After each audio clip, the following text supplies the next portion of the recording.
Traveling between the islands of Andaman is an experience in itself, with endless blue ocean on all sides.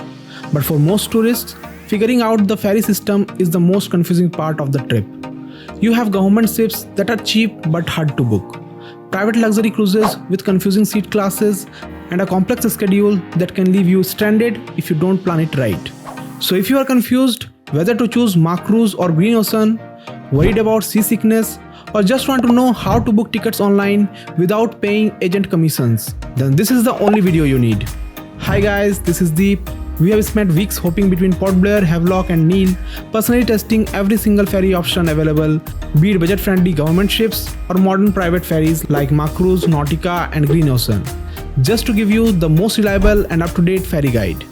In this video, I am going to compare government versus private ferries, break down every seat class with current prices, reveal the best ship for photography, share some invaluable tips that can truly make a difference, and recommend my personal picks and explain why I chose them. It's a lot to discuss, so let's quickly dive in.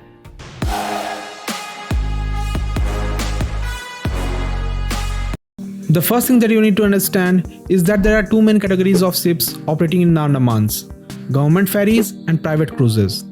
Keep in mind they depart from entirely different ports in Port Blair.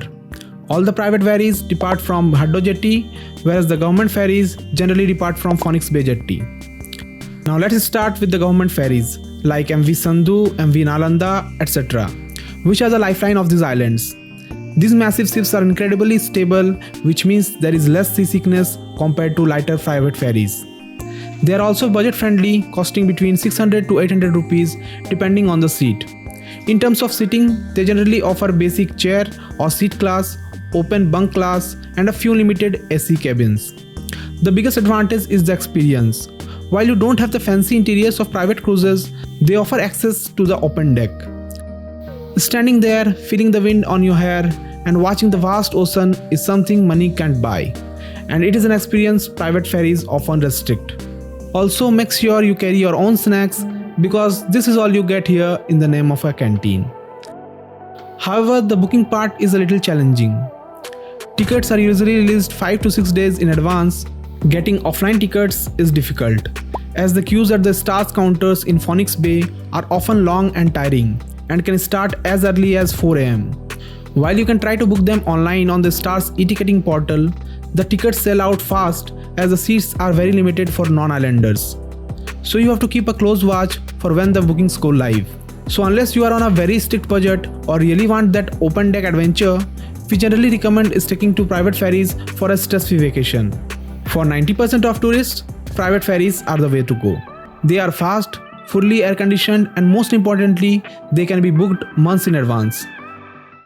We have tested the top 3 contenders, starting with the oldest and most reliable player, Makruzz. Stepping inside Makruzz feels like entering an aircraft. It is professional, runs strictly on time, and features a well-stocked onboard cafeteria serving hot snacks and beverages along with excellent cabin service. It offers 3 classes of seating.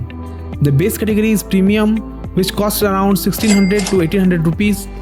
These seats are on the lower deck and offer decent comfort. If you want more legroom and a less crowded space, you can upgrade to deluxe for approximately 2300 rupees.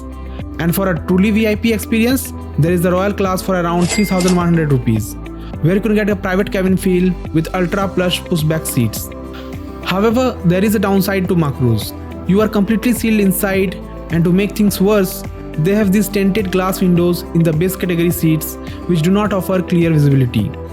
This makes sightseeing experience even worse, as you can't really step out to feel the sea breeze either. Next, we have the newest sensation in Andamans, Nautika. Looks super sleek, modern, and is amongst the fastest ships in the fleet. Since it's relatively new, the interiors are noticeably cleaner, fresher, and more vibrant than Makruzz. They also have a fantastic onboard cafeteria where you can buy hot snacks and beverages, and they often play music or have TVs running, which gives the whole cabin a lively vibe. In terms of seating, they offer 2 main categories. The base category on the lower deck is the luxury class, which costs around 1750 rupees to 1900 rupees. It offers a very similar experience to Makruzz's premium class, but with better aesthetics. Then you have the Royal class on the upper deck for approximately 1950 rupees to 2250 rupees. The absolutely best feature of Nautika, especially in the Royal class, is the massive crystal clear panoramic glass windows, offering spectacular unobstructed sea views right from your plus pushback seats. While it looks stunning, Nautika is actually one of the lightest ships in the fleet. Because of this, it bobs and sways significantly more on the waves. So if you are prone to seasickness, this may not be the best choice. But if you do book it, definitely stick to the lower deck luxury seats where swaying is felt a bit less. Finally, let's talk about my personal favorite, Green Ocean 1. Now this ship is neither the fastest or the fanciest, but it has one unique feature that beats everyone else: a massive, accessible, semi-open deck. Please note that this is specifically for Green Ocean 1. Their other vessel, Green Ocean 2, is fully enclosed like Makruzz and Nautika, so don't get confused between the two. Green Ocean 1 is the only private ferry operating in the Andamans that lets you step outside the cabin as soon as the ship leaves the port and hits a steady cruising speed, usually within 15 to 20 minutes of departure. Passengers from all seating classes are allowed to walk onto the semi-open deck, feel the ocean spray, and take those iconic unobstructed sea photos. To top it all, the open deck actually features a live DJ setup.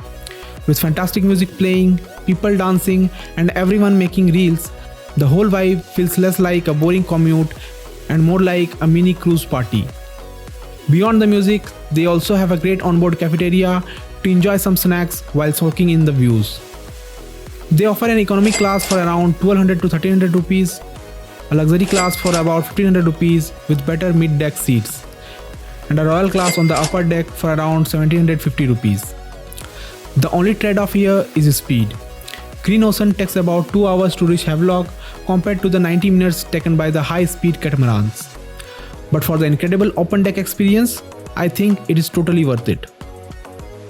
And always try to book seats on these private ferries through their official websites for the best reliability with least cancellation charges. Though third-party websites like ferrybooking.in, bookmy.com, and even the IRCTC tourism website are also options if you find a good deal.